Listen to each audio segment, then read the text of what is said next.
నమస్తే న్యూస్ 24 తెలుగుకు స్వాగతం. నా పేరు శ్రీలత. వార్తలోని ముఖ్యాంశాలు ఇప్పుడు చూద్దాం. చింతలపూడిలో తెలుగుదేశం పార్టీ కార్యాలయంలో క్లస్టర్డ్ యూనిట్ బూత్ ఇన్ఛార్జీలకు ఇంటిగ్రేటెడ్ ట్రైనింగ్ శిక్షణ కార్యక్రమం చింతలపూడి నియోజకవర్గ మాజీ కన్వీనర్ ముత్తారెడ్డి అధ్యక్షతన నిర్వహించారు.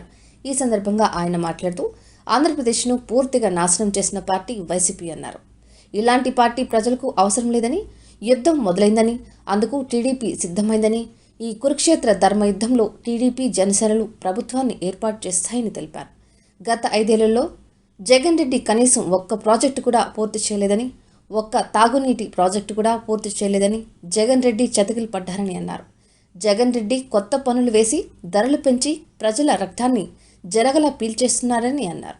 అంటే దాంట్లో తను ఎంత దోచుకుంటున్నాడో మనకు అర్థమవుతుంది. ఓ పక్కన తన సోదరి శ్రద్ధ గారు, ఒక పక్క తను చేసినటువంటి దౌర్జన్యకు చర్యలు, ఒక పక్క తన పార్టీలో ఉన్నటువంటి తిరుగుబాటు ఎమ్మెల్యేలు, ఇలాంటి ఎన్నో రకాలైనటువంటి దుశ్చర్యలు మూలంగా తను ఓటమికి సిద్ధంగా ఉన్నాడు. అతని ఓటమిని మనందరం కూడా త్వరలోనే చూస్తాం.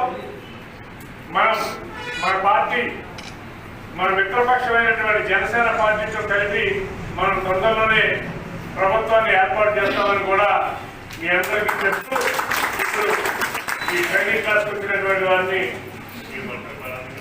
బలానంద గారిని చెప్పవలసిగా కోరుతున్నాను.